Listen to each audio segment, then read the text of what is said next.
mentors play a huge role in that part as well, especially in the insurance space. Like insurance has been around. I'm not going to quote dates here, of course, but we're talking. I shared a fun fact with us a couple of weeks ago there about pirates, Lloyd's of London. How all that started there. Oh my gosh, yes, that was a cool story. Can you remind me of that? Yeah, that was a really cool story because that's like, were you saying that's essentially where insurance started, or commercial insurance? That's where just insurance, like the concept of insurance. Okay. Yeah. You got to tell the story.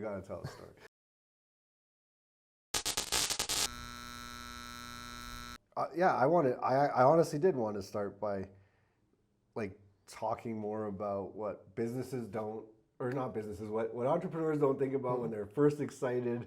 It's like, yay, I'm starting a business. This is what I want to do. They get all their ducks in a row, and then it's like reality sets in, and it's like, oh, I need commercial insurance.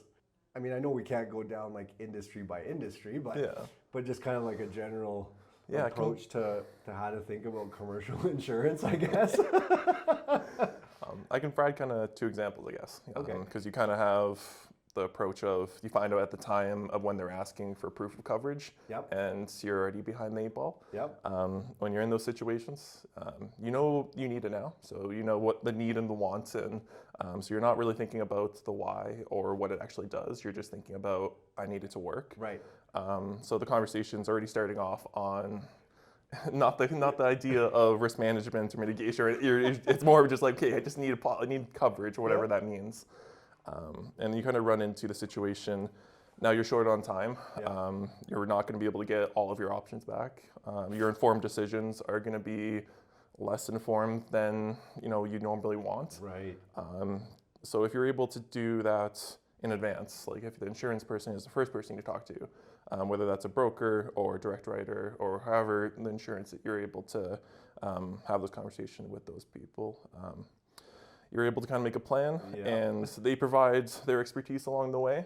They work with new ventures on multiple times, so you're going to be able to get the perspective of the other side of it as like the consultant or the advisor role, and point you in the direction of, okay, do you have a business plan? What does it look like? What are you planning on doing?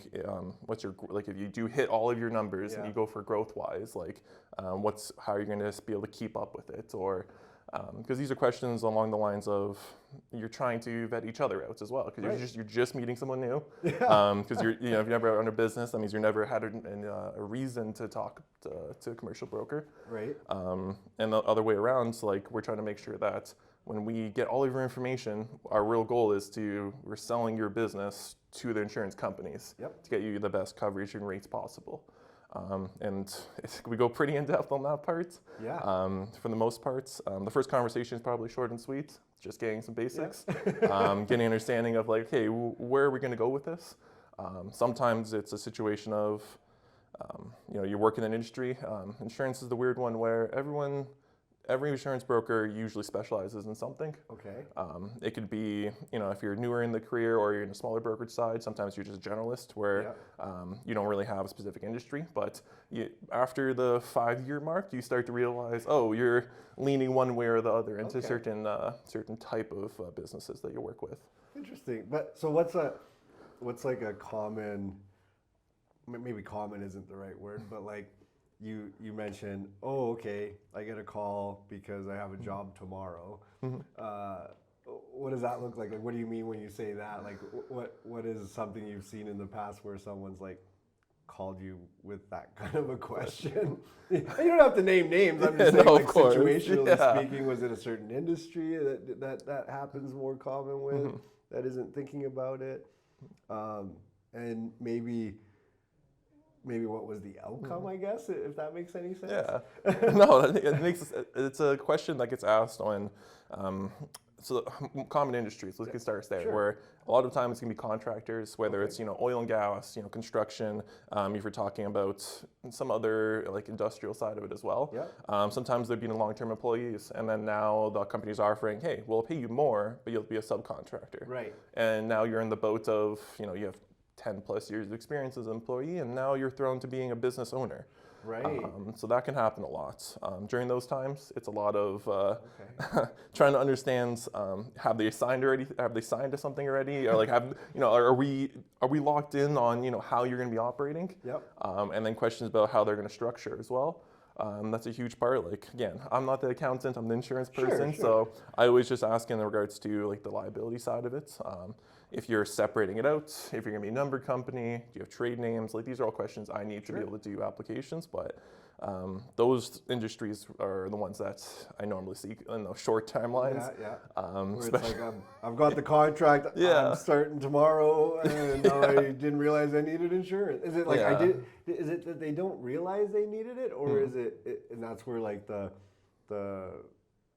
is it the request for Yeah, proof of coverage. proof of coverage? Yeah. That's because no one mentions it on the other side until it's the last thing on their list as well. Because they're going through, okay, you're onboarding or whatever, or just before you're about to start work, it's like, okay, let's make sure we check everything off. Right. And then the HR person goes down the list and they realize, do you have insurance by chance? Like, and that's how it's, and then the other person, the client in that part, is kind of just left in a little bit of like a oh no situation. Right. Like, no one mentioned this to me yet. Right. And I then- didn't think about it until now. Yeah. So once you have an idea, Yeah. you're planning on starting a venture, or even if you just have like a business idea that you want to kind of flush out on that part, talking to, like, even if it's just like a quick 5-minute call Right. with a local broker there, can at least give you pretty good direction on, hey, is there something that I'm missing here? Right. And pretty obvious when they start going through that quick application of like, I think one company sums it down to 8 questions. Right. And that's like the starting point. And that doesn't cost anything. No, that first conversation with the broker, and it's always just being upfront and honest with them on where you're at with your business and on that part. And the majority of the time, you're going to get someone that's more than willing to answer questions along the way. Yeah, because I imagine if someone calls you and says, "Hey, I'm thinking about starting a business. Yeah. Haven't started it. Here's kind of the overall idea. Can you give me kind of an idea of what that looks what it like looks for like, coverage and my premiums might look like, all that kind of stuff." Like, you can generally give them I guess an overview maybe. They could focus on timeline, the information we'll need at the time when you actually want to get a full quote. Pricing is something that is very difficult, especially in this current market right now. The last 5 years or so, basically, a large portion of my career has been in the hard market. All that means is that supply is very low and demand is high. So when that happens, insurance companies are very tight on what they're willing to do. They're not willing to do the weird stuff. They're not willing to open up and be willing to do some of the stuff that isn't 100% what they're looking for. But this last year has really been kind of the start of things trying to open up. I'm sending out quotes. I'm making sure I'm including some of the markets that I didn't keep in mind before. And I'm getting surprised. One out of 3 quotes right now is kind of like, oh, okay, well, you're going to be in my list now for restaurants, let's say, or restaurants, live music that has liquor, or whatever it is. Right. Because every little thing you add on to a business, it can make a huge impact. But yeah, that. Do you tend to do like annual reviews with businesses, or what's kind of like the process, I guess, for that? Yeah, that's kind of the starting point, especially if it's an established business. Being able to have that conversation, review their current policy, see where they're at, regardless of their timeline, whether at the renewal date or they just renewed. That conversation can be helpful to understand, okay, is there gaps? And if there is, what are solutions to it? And then I can provide that information to them to have that conversation with their current broker. So they're not going in and just asking, hey, is everything good? No, like you can come back with some type of feedback or narrowing a focus on certain areas. Oh, I know. I don't know if I ever, to share the story, I learned that the hard way. When I first got insurance, I kind of said, well, what's more or less, right? Like, what's the cheapest insurance I can get to make sure like the contents of the office are covered, blah, blah. And this isn't this isn't a blanket statement on insurance. It's more or less just the experience I had with this one individual. But we never really got into the questions. And so the long and short is, I had coverage, but a key factor for my business was like errors and emissions. We never had that discussion. So here I was like, oh well, this is like a pretty, it's good. Like, yay, Yeah. I'm saving money. Yeah. And then yes, lo and behold, I remember it was automotive related, but I created an ad, published it. You know, yes, it went through the proper approval channels, but at the end of the day, there was an error that nobody caught, and quite literally, I mean, I don't have to be exact here, but quite literally, it was, you know, the price was supposed to be 44,000, and I had typed a 3 instead of a 4, so it was 34,000. But in that industry, well, like in many, right? You advertise it, you publish it, you honor it. Yeah. And luckily, they only had one vehicle at that. It's good, like this point at the time for that make and model. But sure enough, like within, I think it was 48 hours of that going live, somebody said, I want that truck. And they're like, well, here's the price. And they're like, that's not the price. And they're like, yes, it is. And I still remember the phone call. It was like, how are we gonna address this? And like, and luckily, the company I was working with at the time, you know, it was an honest mistake and one that again went through the approval process internally. So we kind of both said, well, I'll eat half if you eat half, and so I had to kind of check for half the difference, and that was at that moment I'm like, I better call around and shop around. And the minute I did, you know, once I talked to a couple of other commercial insurance providers, they're like, we wouldn't even touch you unless you had errors and emissions insurance. And I was like, oh man, I never had that conversation. So, you know, granted, it was this one instance that I came across, but who's to say it couldn't happen again? Luckily now I'm covered for it, but that's what I mean. Like, I don't even know if people, like, you know what I mean? Like, do people even have the right idea of what they should be covered for? And does it make sense to like have a conversation with their commercial provider? Just be like down and kind of just review what's going on in my business and if there's any gaps. Yeah, that's kind of long. That was a long-winded way of saying it, but I thought a good explainer would help maybe people understand. Like, you can still have insurance, and it doesn't mean you have the right insurance. No, that's hugely important on that part. It's like, at the minimum, you know, a yearly review. It's like, I would say at the very minimum is having that conversation with your broker. And if you don't have that instilled confidence during that conversation, like, okay, seek out at least some other opinion. Right. And that doesn't have to just be an insurance professional. Sure. It can be, you know, with your other professionals you already work with. Right. If you're working with accountants, or, you know, even bookkeepers have great insights at times. Like, the other professions, or even advertising, like you can see where they're going to give you their perspective. They're going to give you an understanding. Is like they'll give you a different type of, they'll give you an idea to kind of elaborate on, and then you can go back to your broker and talk about, hey, is there something that I have to be worried about? Right. Like, it isn't, again, like, it's not about having to always go seek getting another policy or quote. Like, it's more of just getting a perspective on the situation. When we talk about coverages, like, everything starts with the CGL, commercial general liability.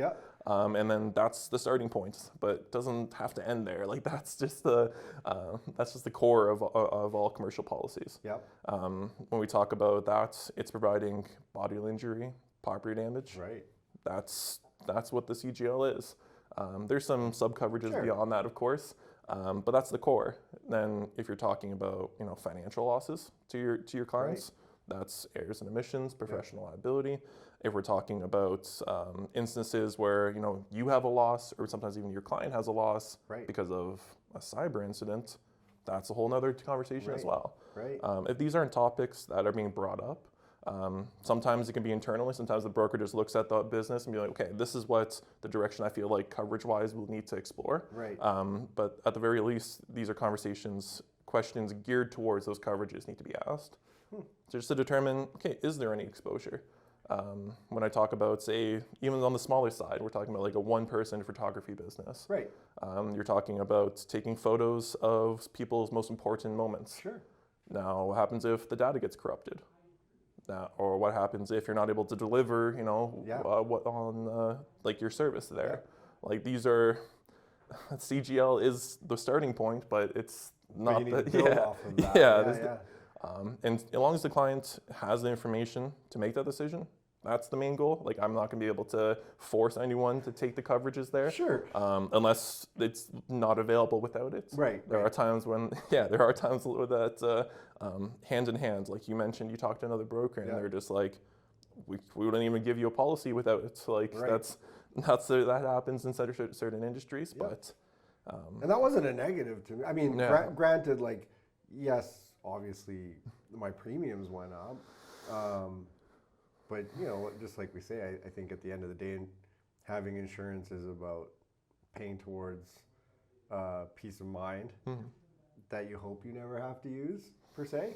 But that if you do, that you got the right things in place so you have the least amount of disruption as possible or financial losses as possible. Well, whatever that looks like. Yeah, reputational harm, financial losses, like your clientele as well. Like if you're not able to operate, even just because you have the coverage there, doesn't mean that when you're back and going, you'll have the exact same revenues. Right. So that brings in the conversation of business interruption, loss of income.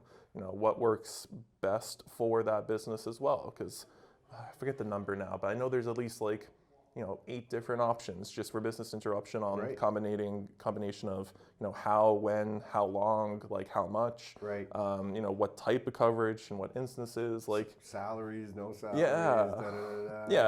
your employees. Now, do you have coverage for all of your employees? Do you have coverage for only your key people? Right. Where is that coverage as well? Is it only towards, if something happens at this location?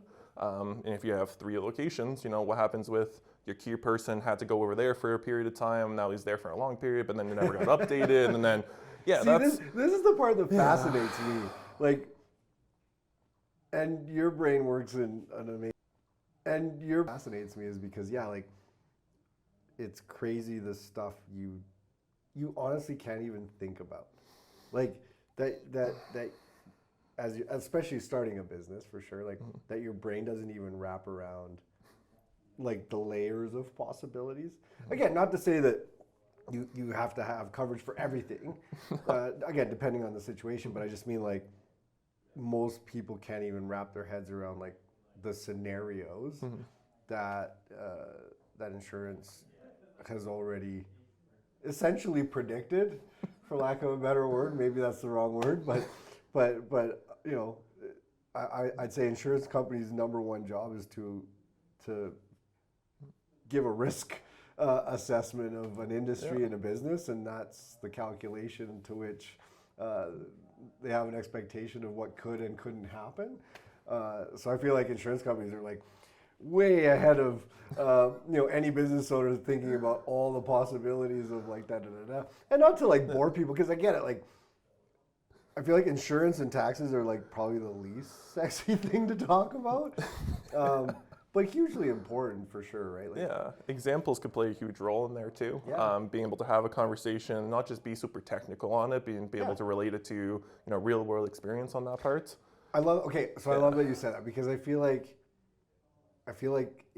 nobody has a chance to talk about the relatable real world experiences, and I'm sure you have to watch your words here, but like, can you give 2 or 3 examples of like something that has happened and let's call it something that happened and went wrong because there was a lack of policy in place, and maybe one that went really good because that conversation was had. Does that question make sense? Yeah, no, it makes a lot of sense. Because I want the audience to like relate more than just like, okay, there's all these possibilities and my mind's racing. It's like, okay, great, but like situationally speaking, here's like a really crappy situation. Here's like a good situation, so that maybe people can relate to what that feels like. My experience and the reason why like my brain like has started to grow and learn, like to be able to think in that direction, Yeah. really comes from my time in Fort McMurray. Yeah. It's a place that has gone through a lot. The Yeah. community is, hugely, really close together now at this point because of it. But Were you there when the fires happened then, or so were you here already? so I went to Fort McMurray in 2016, so just after the fire on that part. Okay. And that's something that, went on for probably 3-4 years, even afterwards. Yeah. I was in the insurance industry at that point as well, and we talked about clients coming in on a regular basis where, 3 years after the loss, and we're still dealing with certain parts of it. Right. Yeah. We talk about the examples. Yeah. These are the examples that I really use because insurance is there for those catastrophic losses that you can't self-insure. Right. Self-insurance is a huge factor and allows you to be flexible on your insurance coverages at times. But the losses that you can't, just absorb out of nowhere, those are the ones that we want to make sure that we know the exposures, we know what the coverage availability is. Yeah. The client has the options and understands, okay, why is it important or where and how, what's the best option to insure it. And then, then they make the decision from there. Sure. And that plays a role when we talk about, say every policy has fire coverage when we talk about property coverages. Right. Fire is the starting point. It's kind of, the first policies were just fire policies, fire insurance. Yep. So it's a great peril to talk about. When houses burnt or businesses got damaged or population was reduced and caused decrease in revenues because of it. These are all situations that impacted the community at that time. Yeah. I wouldn't even see it. I wouldn't have even have thought of what you just said. No, like the fire. Oh, sure, that happened, but it's like, there was a shift in the population too, which would have affected your revenue. Holy cow. That's actually pretty mind-blowing. And those are the long-term effects of claims and that happen. Wow. But when we talk about, I'm going to use home insurance because it's a pretty easy example to wrap around there. When it first happened, when I first got up there in 2016, the neighborhood of Beacon Hill was not in existence. It was just foundations still. Eventually got torn out, was down to bare land. Rebuild started happening. But even during that point, I felt like about a year and a half after, some houses were built, some streets were still bare, some houses were house, no house, house, no house. And there were large differences between, preferred contractors for your insurance company, turnaround times, like if you're going to go the route of, hiring someone else and then you gain insurance, try to cover their portion or, whatever route you ended up taking, can cause large differences in the speed, the type, quality, and the end result of a claim.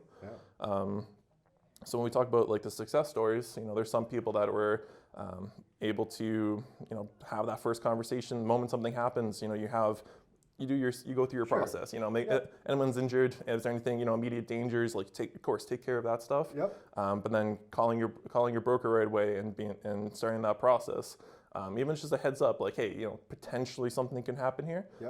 Then the ball's already starting to roll. So when it does happen, you're right away into the process on that part.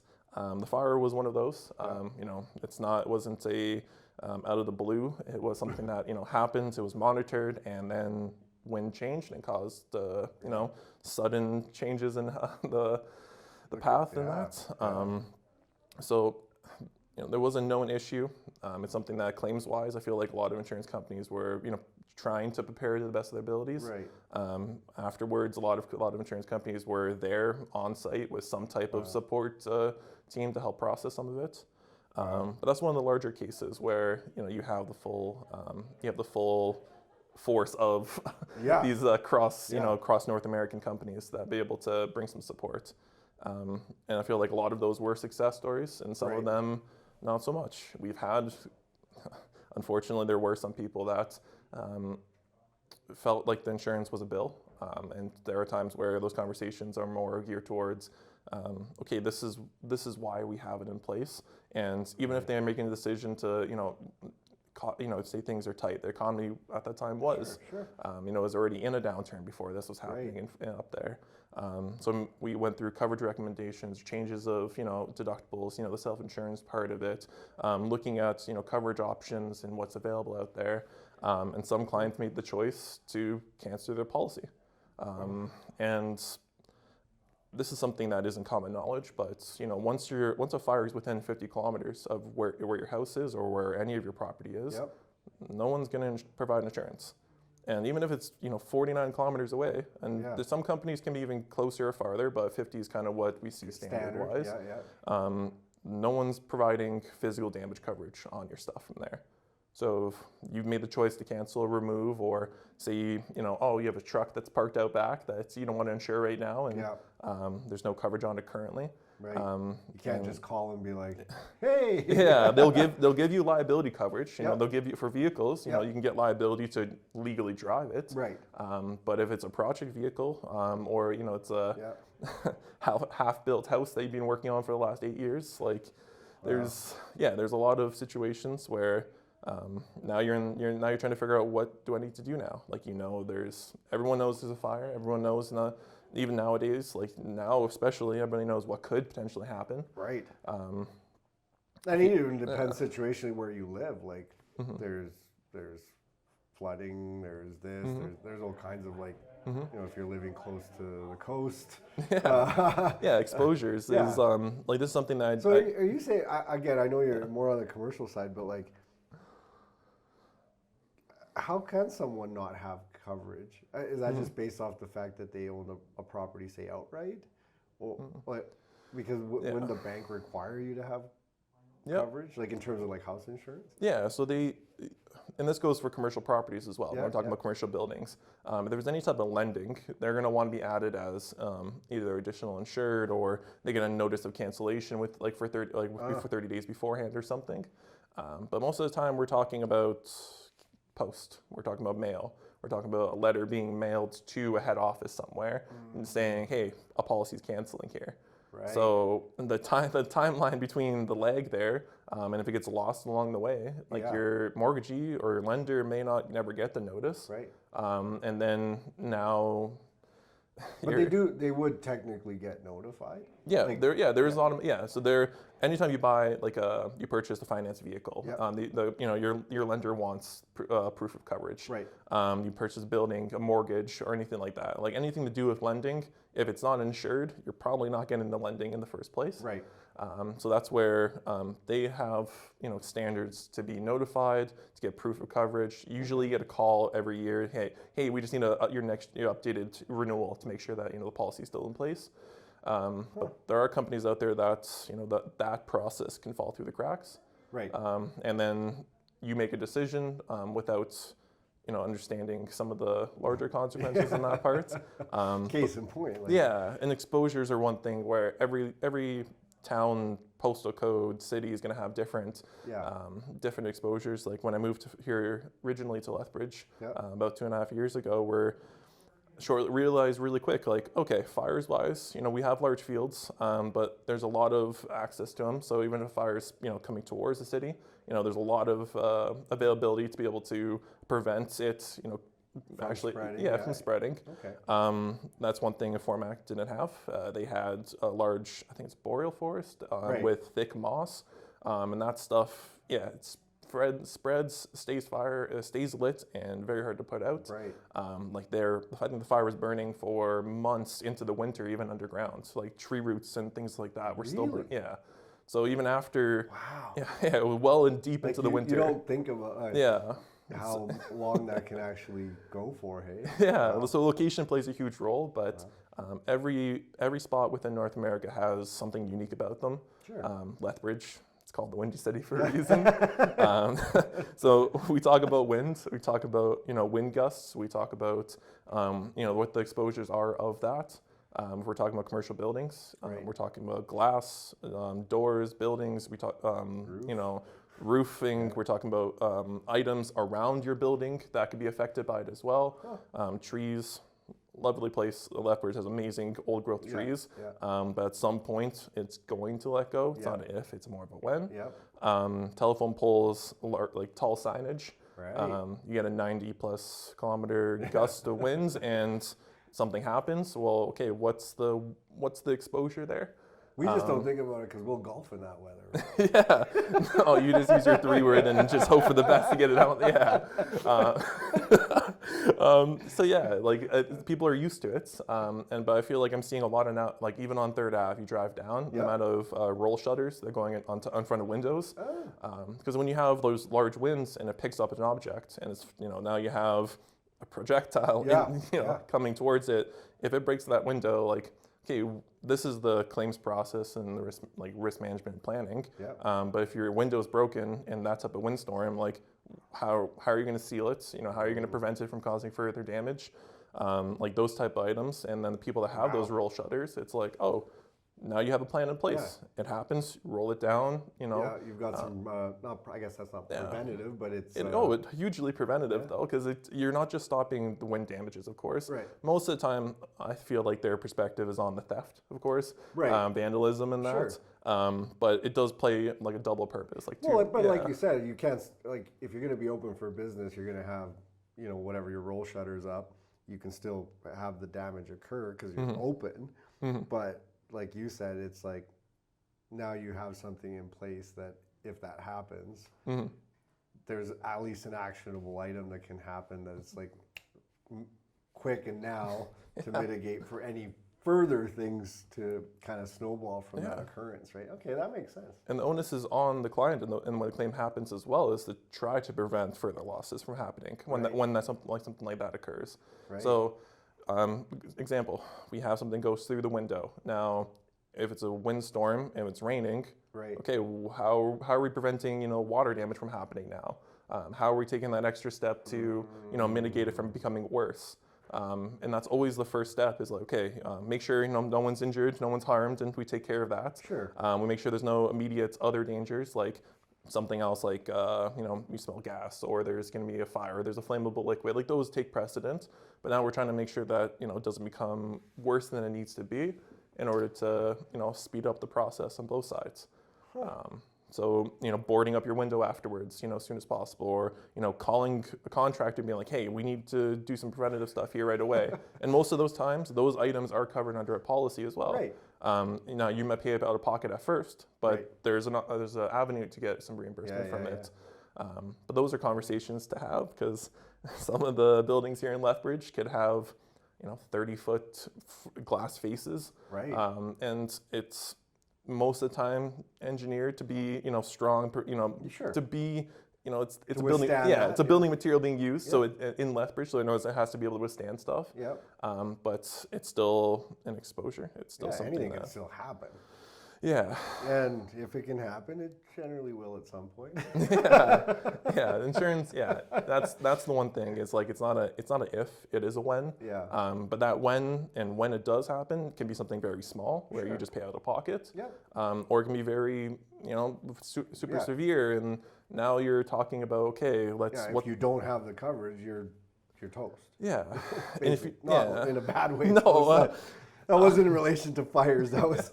I just meant your business could not survive potentially that catastrophic event or whatever it is. That's the real goal of insurance. There is that when something happens, that you're still around after the fact. Yeah. That's really the whole point of it all, to make sure that you have the ability to continue your business. Right. No matter what happens. Sure. So the first part is understanding your exposures, building a plan around it. Yeah. The insurance is really the last step when we talk about risk mitigation, or management in that case. Really talking about reducing it, removing it. Is there any way to mitigate it? And those steps, can we do something so it's not even a part of the conversation anymore? Right. Can we change how you operate, or how you word some of your contracts, or that's another part where goes into transferring of it, either via insurance or by contract. Right. If you're working with a contractor and you sign on the dotted line, that contract is saying who's liable for what when. So or at least it should. Yeah. Hopefully it's not a napkin. Like hopefully it's an actual worded contract that had the proper steps for reviewing, and both parties had someone else have a chance to review it as well. Right. Because when we work with contractors, master service agreements, when we're talking about home builders or spec homes and things like that, Contractors, again, I talked about like the day of, or Right. it's a notorious situation, but they're at the end of the day, they're given an opportunity, they want to work, so we get the policy in place. Yep. But now it's understanding, okay, what did you sign up for? If you're there to build a home and then you're subcontracting from the general contractor now has a contract with someone else. Now, that contract, more than likely, is going to have wording that says it supersedes everything below the general. Right. So whatever it says here, the goal is to make sure that's matching above you as well. Right. And the contractors have the right to ask for a copy of the master agreement or whatever terminology they want to use in that case. Okay. To have that chance to review it, because if this is going into technical side, say one says you need this much coverage, and then the general contractor doesn't relay that properly to the subs, and then the subs are just like, oh, okay, we're good for $2 million liability, let's say. Right. But now, if the two don't match up and there's a gap, and then one's that is an issue right now in the construction side where it's just highly important to understand what you're signing up for. And your rights. I didn't know that. Yeah, you can always ask for a copy of that. And then if there is an issue on that end where they're not willing to give you it, okay, there's questions to be asked from there then too. That gives you some information at the very least. Like, I've only been exposed to the question when dealing with like maybe an event. Mm-hmm. By event, like an actual event, not a catastrophic event. But a regular event, like a public-private like a trade show or whatever. And it's like, okay, well, you have to show your proof of insurance, but I never really thought about it like if the organizer subs or can employees ask for it?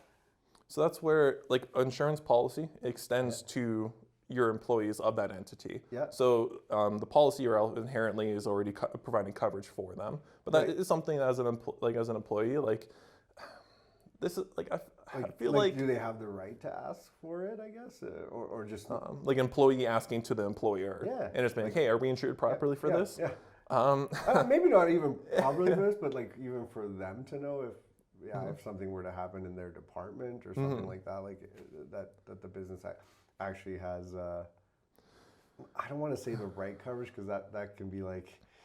Like adequate or or some type of terminology where it's like, hey, are we. Like, is this something that we're, if XYZ happens, what the maybe not approaching it as like asking directly of like, hey, can I see your insurance policy? Sure. But I'm asking the question of like, hey, if this happens, what does the policy do about it, or what the insurance or what the process would be.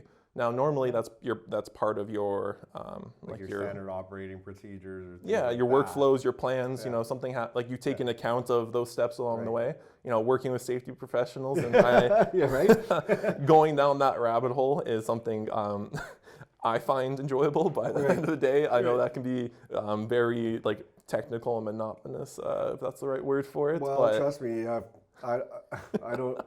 I hope you don't take offense to it, but since having the chance to get to know you, to me, you're like the Rain Man of insurance.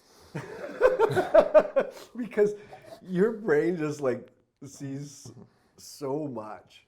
It's like I feel like the average person would just be like, what? I would have never thought about that. And you're already like 16 steps ahead going, oh, I already saw all of this. Which is a really cool quality, man. Yeah, and that's taken, like that's something that's like, I definitely still developing as I'm going on that part, and it definitely comes from, hugely important mentors in my life, as well as just straight experience as well. Yep. In commercial insurance, like your clients are business owners. Yeah. So when you're asking these questions and you're getting, you can ask the same questions different ways, but the answers you get are going to be completely different based off of industry, management type, structure type. So as you build a little bit of that knowledge base, it's like you're trying to, use that as a database for these type of questions and navigate those situations. Mentors play a huge role in that part as well, especially in the insurance space. Like insurance has been around. I'm not going to quote dates here, of course, but we're talking. I shared a fun fact with us a couple of weeks ago there about Pirates, Lloyd's of London. How all that started there. Oh my gosh, yes, that was a cool story. Can Can you remind me of that? Yeah. That was a really cool story. Oh. Because that's like, were you saying that's essentially where insurance started, or Yeah. commercial insurance? That's where just insurance, like the concept of insurance. Okay. Yeah. You got to tell the story. You got to tell the story. When we talk about, where an industry or product starts, there's always some type of cool story behind it. Yeah. If you're like someone somewhere, had an idea. Yes. In this case, when there's the want and the need, something usually gets produced along the way. When we're talking about merchant shipments in the UK area and that, not specifically, like definitely in the Britain UK area, but they had a huge problem with losing of shipments either due through weather events or by pirates on that part. I usually say pirates. It's the more enjoyable way, but weather events also played a role. Getting caught out in storms and losing a ship or just even the cargo. If they had to ditch the cargo in order to save the ship or something like that as well. So a lot of those merchants were able to get together and kind of create a pool of money.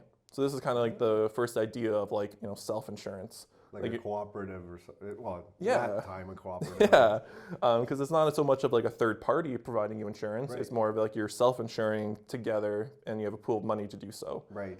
So when a ship went down or when something happened to your cargo, they would work together in order to pool from this fund. And everyone pays into it.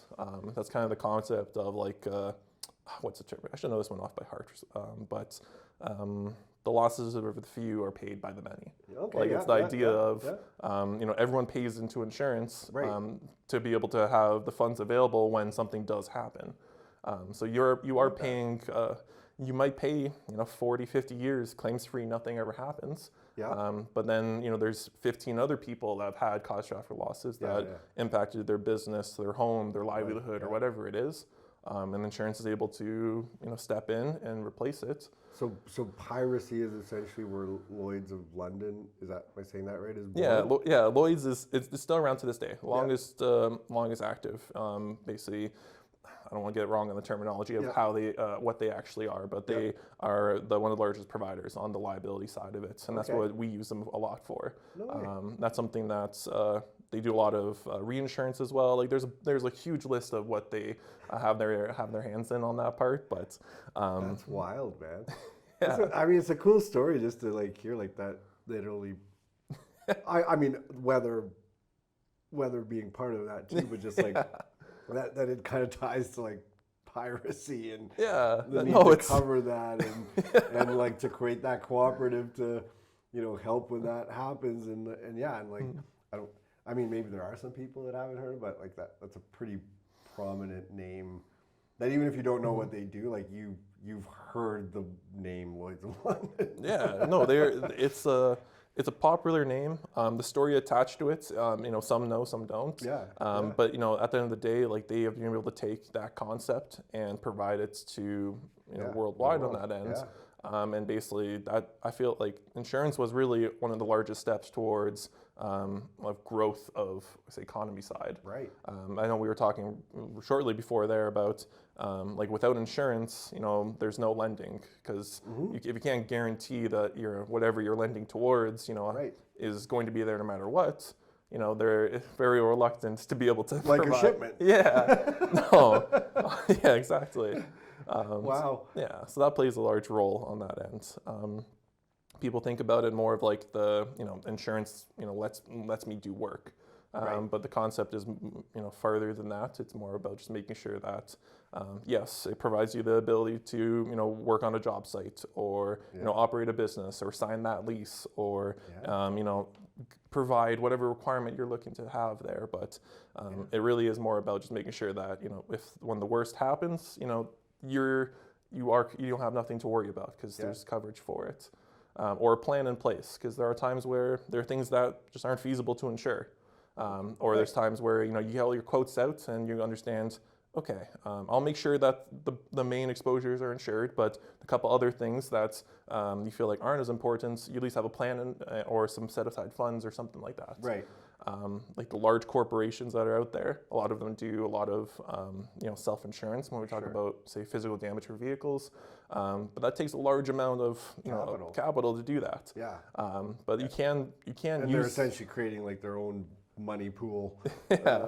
to mitigate that risk. Yeah, but they have the analytics behind them, the statistics. They need to know, how many vehicles can they write off in a year before, they're going to negatives now, or, Right. like there's a larger back end work to be able to do that that. the average small business owner would never have, or But access to, right? Like that kind of like. but you can use that concept still even on the smaller side. When we talk about like deductibles and the ability to increase deductibles and the changes in premium because of that, understanding the change in cost, understanding, if you increase it by, so from base deductibles are usually, in commercial insurance is at 1,000.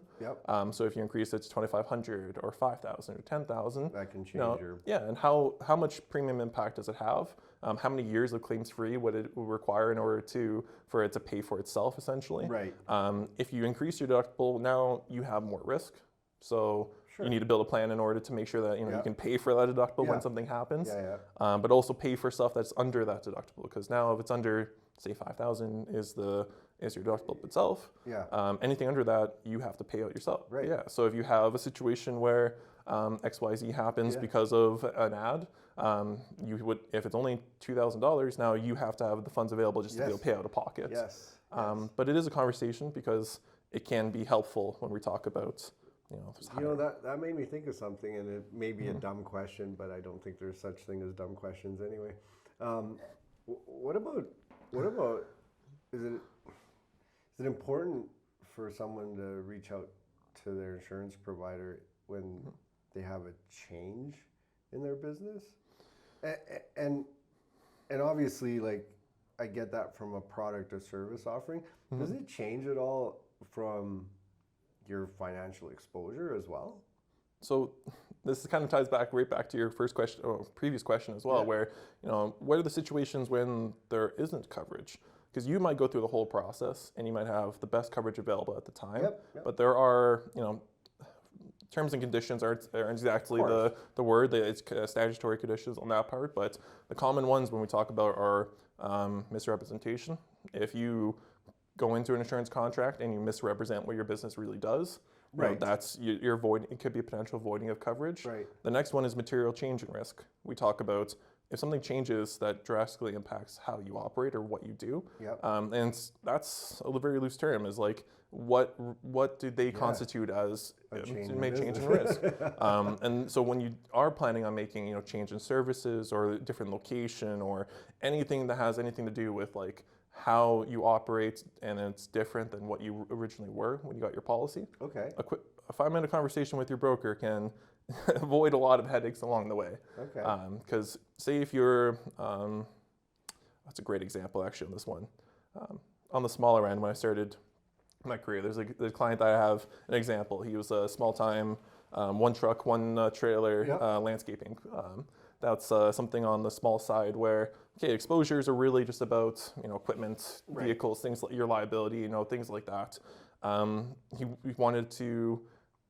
He on his own went through the process of looking at snow removal and doing that for commercial spaces, larger box stores and things like that. So, he had somebody vouched for him, and he got a conversation and got a contract. Very deep along the process before reaching out to us on that part. And when you're making a business plan, understanding all your expenses is definitely high on the list.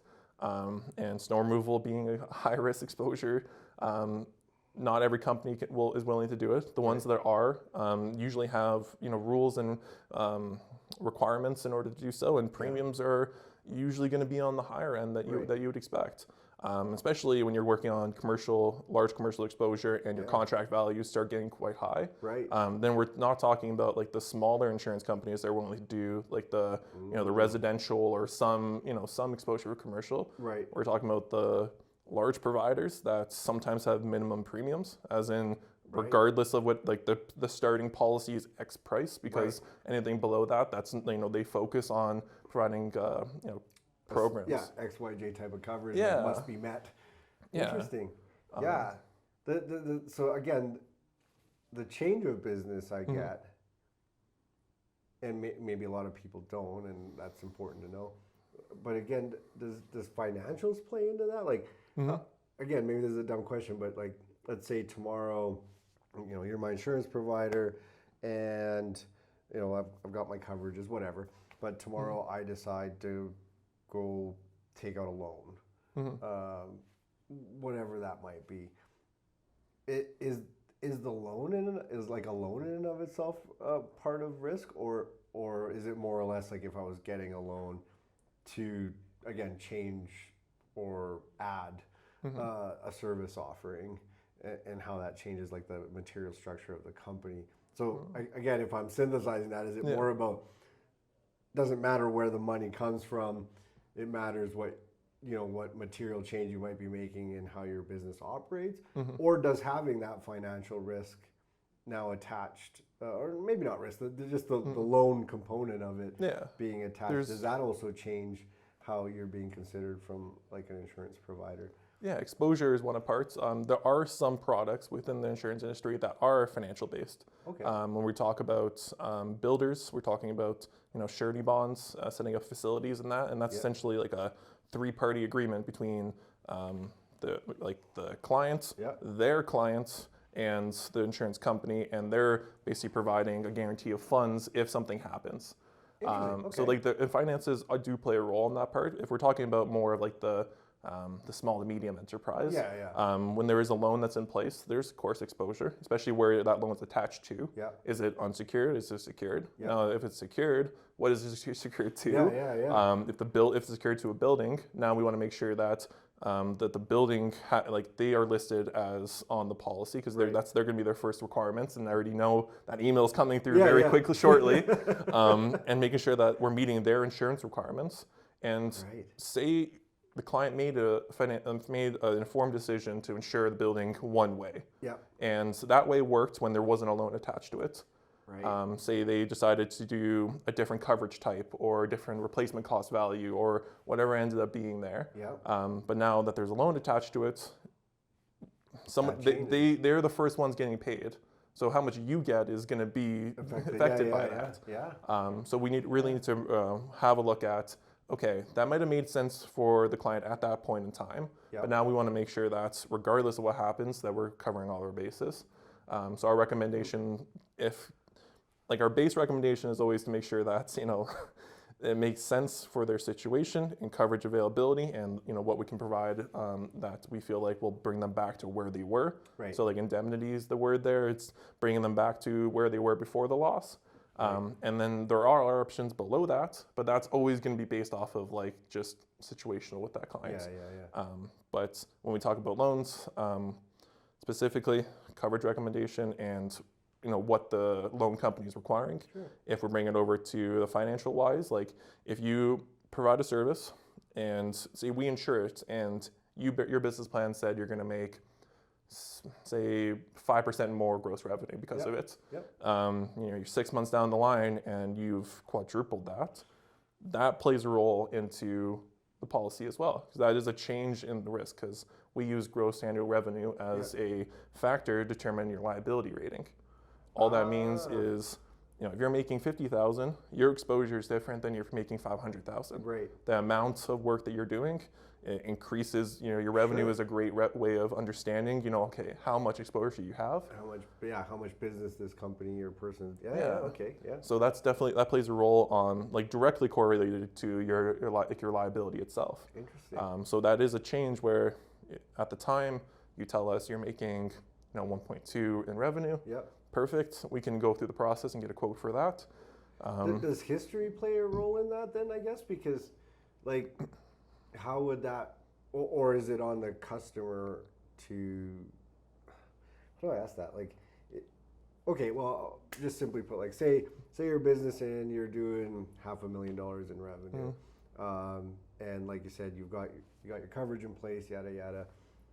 Obviously, let's say the excitement kicks in of revenue growth.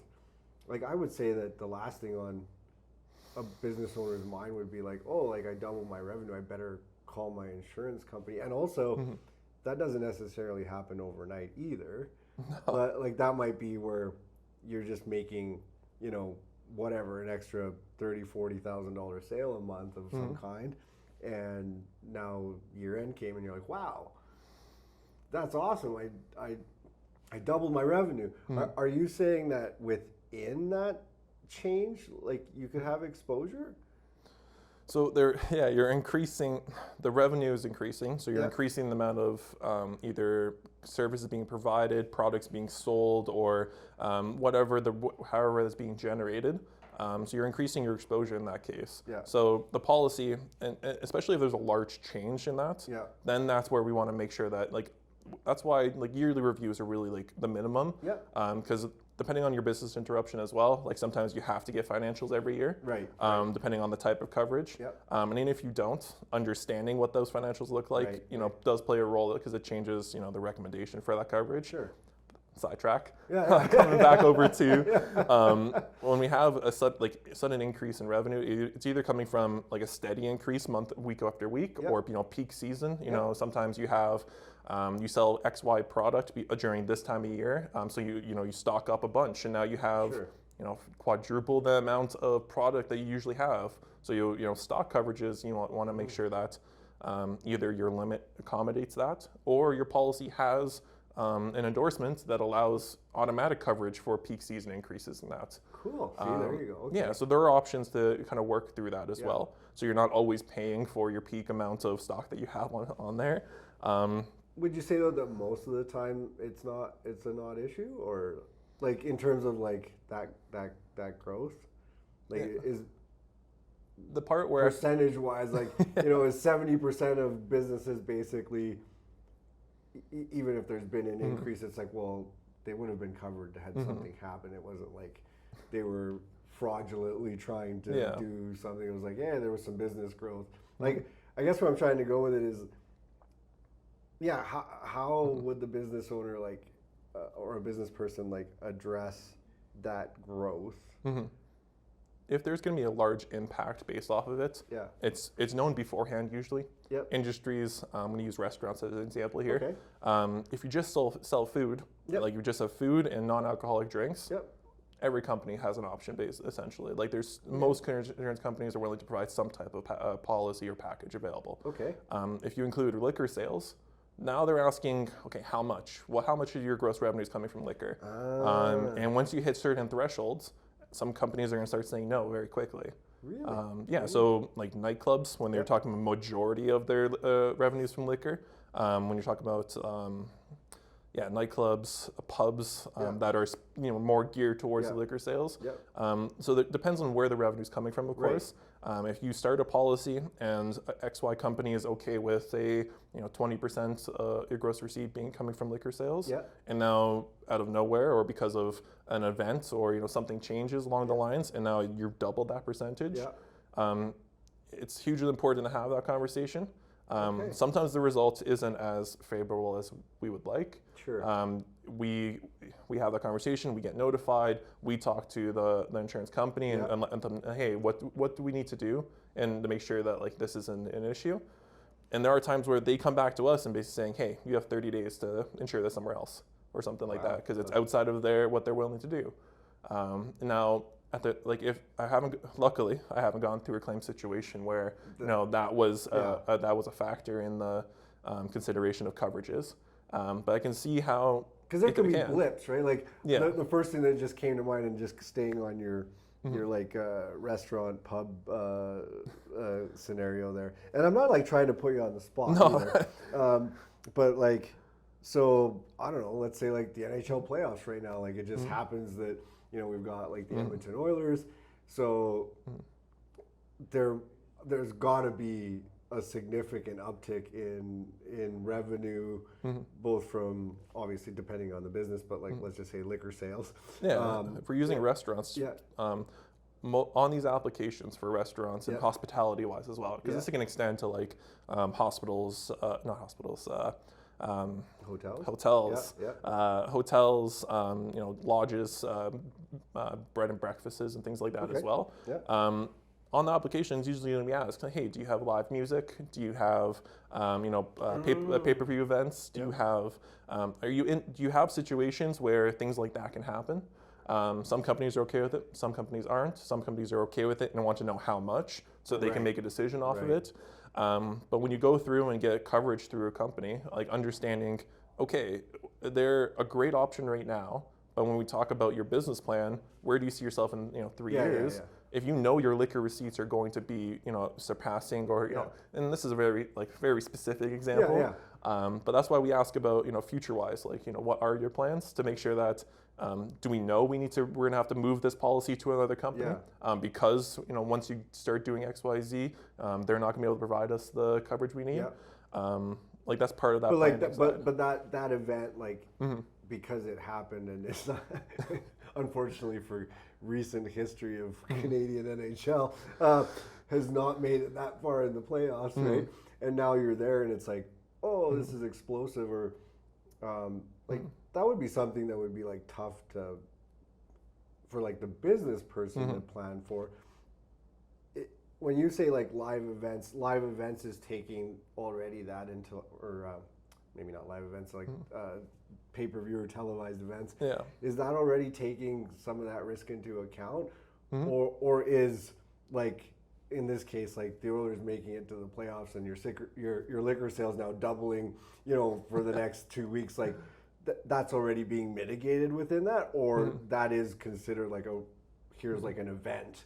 That could change the outlook of your policy, for example. Yeah, as long as you aren't changing your services, I feel like it's taken into account there. If the application is asking, hey, do you do live events? Do you do pay-per-views or author, that type of stuff? Gotcha. As long as you're not doing something different, like if you're doing like a private like ticket sale event or something like that, that could be outside of what your insurance policy was originally intended for. Okay, that. See, I'm not that smart, so this. No, but you're that's not. Why I say no, these you're are the kind of questions that I hope like. No, but that line of question is like it's something that I usually have to bring up, but it's having like this is. I'm going to provide a little bit of praise to you, Safi, because sitting here on the other side, I'm usually the one that's asking the questions to business owners and trying to navigate that area. Being on the other side is... no, I'm just stoking the fire under you. Come on! So I greatly appreciate the questions that you're asking, because they are like intriguing. They're hugely important. Thought-provoking on that part. Getting the gears turning a bit on, okay, what are some of the possible outcomes? Okay. And when I talk about these are just like my perspective on my experience. And granted that, and that's you're not always a little giving, caveat there. Every piece of advice is possible to someone. Disclaimer. And that's why I always say to work with your other professionals in your life as well. Because my perspective on a situation can be different, say, than my coworkers. And that's where, being a part of a brokerage that is on the larger side, having the ability to bounce ideas off each other, or situations, or if I'm reviewing like a lease agreement and I see wordings that are, okay, this isn't common standard, okay, so let's ask someone else here to see what they think of it. That like Dave from Edmonton here, he always says red penning submissions, or that's his coin term at this point, because it makes great sense, because you're getting a different point of view, and business owners can do the same way within their own network on that part. Okay, well, I just enjoy being situational with you, because my brain just is turning on things, and I think you've provided like. Again, I'm gonna keep staying on this like kind of like hospitality side, because I feel like it's just easy. It's a market. It's a market. It's just easy to talk about, because I think it's really relatable. Like, people love food and drink, right? But what about like, especially because you're saying like sales are tied to potentially, right? Sales are tied to like a direct. Did I understand that right? Like a certain coverage policy. Yeah, your general liability. Your general liabilities, right? So what happens if you have like a major but known event that is planned? And I'll give you an example just because I'm a big soccer guy. So obviously, like North America and Mexico will be hosting like the World Cup. Okay. I don't know why am I drawing a blank on years, but in a couple of years, let's say. Okay. So say an area like Vancouver or whatever is going to host World Cup matches. You're talking about people traveling from all over the world to occupy those spaces. So to me, that would be like unlike talking about like the Oilers that we were just talking about, where it's like, okay, you said you were you had live events, you had these things that you were televising, but that's much different than like now and maybe the business owner doesn't, but the insurance company sure must. Like now you know that you might now have like a population expansion of, you know, whatever, 1 million people that are going to show up for the next 3 weeks. Like, does that change, or Olympics or whatever? Like, does having a known event like that play any roles into, like, let's call it hospitality or? Yeah, so I can give an example here. Yeah. Like, so Hub actually sponsored the Super Bowl a couple of years ago there. Okay. And this is something that I was able to dig into information-wise. So I'm like, hey, this is, I want to understand, you know, the type of policy coverages that are in place, like what went into like the rate, like that's my my brain working there. But I know for those large events like that, the organization that's actually hosting the event, more than likely every business that's within an X amount of radius is going to get a notice, and it's going to be saying XYZ, this is what's required, this is how it's going to go. Insurance requirements are part of it as well. Sometimes it's the city that's hosting it that actually is the one doing it. Right. Because for them to get that event to come to their location, they have to meet a host of requirements as well. Right. So this kind of idea of, like, you know, things do roll down. So like the city has a contract with them. Their requirements are stating what, you know, what everyone else needs, and then they go to you and ask you to make sure that you have them in place as well. And then the last step is, like, once you get that notice, have the conversation, of course, with your broker there to make sure that, you know, maybe you don't need to do anything, but it's documented, it's noted, and when something does happen, you know, we go back to our notes on that part then. Right. Because you asked us a question, we asked the underwriter gave their answer. They're the ones who are providing the, you know, the direct what we need to do from the insurance company. And then we... No, and you said something really important too that I wouldn't have thought of, which was just kind of like, even promotionally speaking, the things that you could do during that time. Like you said, like a private event, right? And it's like, well, yeah, like all of a sudden you're going to have all these teams or whatever it is, and you might have found a way to, like, get a special appearance by a player, and you're gonna have like a let's call it an after party or whatever around that, and sell tickets around that. That might not be something that is inherently part of your policy per se, and it could especially if you're doing, like, if you've done no changes to your services and something happens along the ways of, like, an increase in sales or XYZ, then from my perspective, the impact on that is going to be probably negligible. But if you are going to be promoting, you're going to be saying that your location that's going to have all the games all the time, or you're going to be paying, hey, take, you know, front cover charge for it, and then or you know, you have to buy a drink now, or like that's restaurant. Okay, everyone, everyone, especially on Hub side of it, we all try to specialize in certain industries. Restaurants aren't quite my forte, but something I've definitely been able to work with and had the opportunity to have these conversations, understanding, like.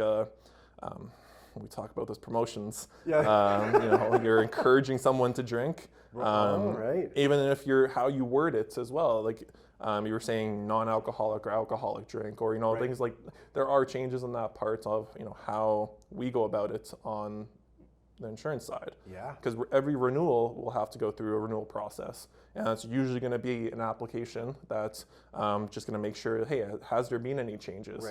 That's the conversation that we have, you know, at least once a year, if not more, because especially here locally, having the chance to stop into businesses, you can catch a lot of things just by, you know, a 5-minute chat with someone. Because if something's hugely important going on, like within that 5 minutes, they're more than likely going to mention it. And now they're excited to speak about stuff, and you're like, oh. And now we can catch it before it's even a problem then. So having that conversation, understanding if there's, you know, implications, and just working from there. It should be a part of that workflow, even if it happens to be at the end, which it happens. But it's at some point, just a quick email. If you're sitting in bed 9 p.m. and you're just like, oh, I should probably ask, like, the question there. And you mentioned there's no dumb questions, and that's where it's just like flushing out an idea. That's something to consider, because especially some of the, you know, the great insurance brokers that I've been able to meet on the Hub side of it, like how their brain works sometimes amazes me. Thinking about when they're talking about their niche of their like whatever industry they're in, Yep. they're going well beyond what I'm thinking of at this point, because they really are diving into some of the nitty gritty stuff. Yes. And restaurants are one where I had a chance to talk to one of our brokers in Edmonton again, and he provided great examples on. Like two restaurants side by side. I'm going to say say we'll go through the quote process of providing an insurance quote to them. One company that has been, award-winning in, safety or best practices or food-wise, or that has, like non-alcoholic drink menus, or encourages, food purchasing. Food purchasing, or or supports a local drive safe program or something like that. How the ability and product or the pricing and coverage availability between the two, and what the other restaurant doing, not doing and nothing on the negative side, just not taking those other extra steps. Two different experiences quoting out with the same companies. Interesting. So those type of steps are not just important on mitigating your exposures, but also making sure that there's benefits of it as well. So when we talk about, you can tie it all the way back over to say a World Cup or something, there's an increased population, that you have a fire code capacity in your building probably. How are you going to enforce that? Are you going to have now somebody at the front? But now, is that your employee? Is that a third party? Right. How are they going to turn people away? Are they going to be, just like if something happens, like altercation-wise, are you getting involved? Because there's I can see but I can see like this is the snowball, like. And I can tie it all the way back to one of your questions beforehand. What causes for coverage not to apply? Warranties and exclusions are some of the biggest ones where they're part of every policy, and sometimes it's super simple. Sometimes it's really common. It's like war and terrorism, or wear and tear. Like we see those are in all policies there. Sometimes I'm gonna use the hospitality industry again. Even though it's not your strong suit. No, but it's a great example because there are some where nowadays it's more common, but your fire suppression system in your kitchens.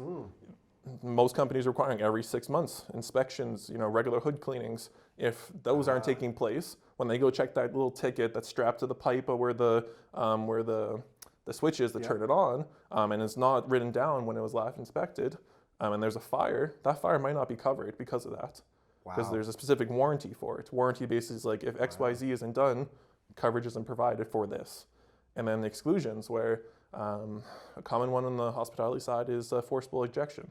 So if your employee or someone acting on behalf of any of those parties, and throws someone out of a bar or a restaurant, and they sue because of that specific exclusion can stop you from having coverage. Now everything from that point on would be out of pocket. Right.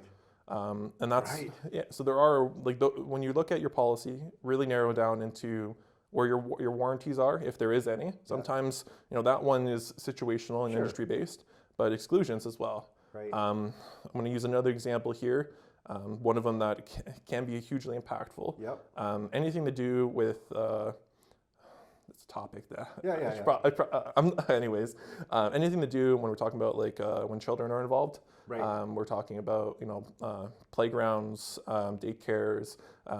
Where else? There's a bunch of industries like that. Day homes, anything like that. There are a lot of times you find either it's covered or excluded on the abuse liability. Okay. So that's the exclusion that you want to make sure. Okay, is it covered? If so, how much? Because it's usually going to be a sub limit. It's not going to be just the same as your regular liability. Right. But those are implications along the way that we need to consider. But that's something that you can do on your own. Is go have a look at your warranties. Go have a look at your exclusions. Knowing where your policy is the first place. Knowing where a copy is, whether it's PDF or physical. And going through and just highlighting those two sections, and then line by line, just understand. Okay, can I Google search it? Can I use AI chat at this point? What does it mean? And then and then ask your broker as well to go through it, because that should be part of that process. Before a policy is bound, is we're going line by line of what isn't covered here because of this. So those are implications on you might have the best policy in the world, but if there's a warranty exclusion and you're not abiding by them, okay, there can be a gap there. Yeah, Dude, that's my mind is blown. I honestly can't thank you enough for just like sharing experiences, your knowledge. Yeah. no, I feel the same way because I'm Talk to the lesson here is just go for a coffee with your insurance agent and just learn more about learn more about what you don't know. Yeah, spitball ideas, Yeah. anything like that. If you're in the thought process, you can at least get one perspective from your insurance broker, from your accountant, from Right. if you have a service provider or if you're thinking of XYZ service. Yep. There's definitely people in the field that are either local or not local, and then Sure. most of the time, if you approach them and just ask like a general question, like you can get some type of feedback on Yeah. that part. Yeah. And if you're a local business owner, you probably know someone that has something similar experience-wise. Totally. That's where it's hugely important, and including your insurance broker is kind of something I want to highlight on that part because you never know the exposures are out there until you do know. It's a good relationship to build anyway. Yeah, that's for sure. Because when you need that 9 p.m. Certificate of insurance, or you're purchasing a vehicle or something like that, You want your call to be taken. if you need the last minute things, like that relationship is hugely important on that part. And that's something that I work with my clients on. That is where they can always call and text. They can always ask questions along the way. Nice. They can always make sure, like, hey, if you have something that comes up, like, I'd rather take a few moments of my time to actually talk about it really quick and understand if it's something that's pressing. Okay, we gotta get the ball moving on it. And if it's something that isn't, to understand, explaining, why isn't, and then build a plan to like, hey, so tomorrow we're gonna go through this quickly together. Even if it happens to be, afternoon, evening, on a golf course or whatever it ends up being. Yeah. I've had that a few times, answering texts between holes. And that's kind of just the idea of like including them a part of your, business strategy. That's awesome. That's supporting your community too. Yeah. Kevin, you're a good man. Yeah, appreciate Thanks your for time. coming to chat today. You're a good man. You're a good man. See, that wasn't so hard, right? Yeah, no, I appreciate it. It's not like a BNI presentation.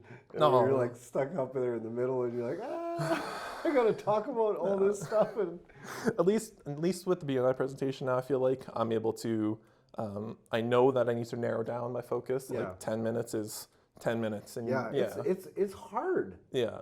Because You can only go elaborate on one topic. Yeah. And then your other, like if you try to you have to be very brief on something else. Because it's funny, even when I did mine, like I repeated it at home probably 6 times. And I was like, oh, like I'm like at 11 minutes, like it's fine. And then it wasn't until after when you asked me those questions, but I was like, shit, I didn't even realize like that was like a 20-minute presentation. And you were actually like, Levi. And I'm like not even paying attention. I'm like, why does Kevin keep texting me? I need to find a better way on that part still. That's something that's like it's on the list somewhere. And like, no, but that was my point. It's like all it actually takes is like your brain trying to explain it a little bit extra.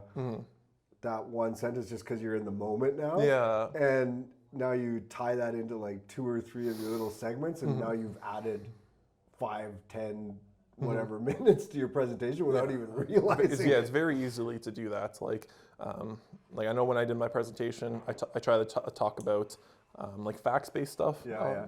Like information about auto insurance, commercial auto insurance, talking about implications of like I've done 2 presentations on BNI now, and both of them, like I feel like large improvements, but every time it's like looking back, it's like, okay, I really could have done this differently. Like I had an idea and it worked. Yeah. Now I just gotta build on that. So like the idea of like, okay, I need to simplify it. I need to have a topic. I need to understand like the concept and my audience as well. Yep. Like who am I talking to here? Am I talking to the members? Am I talking to the guests? Am I talking to the visitors on that part?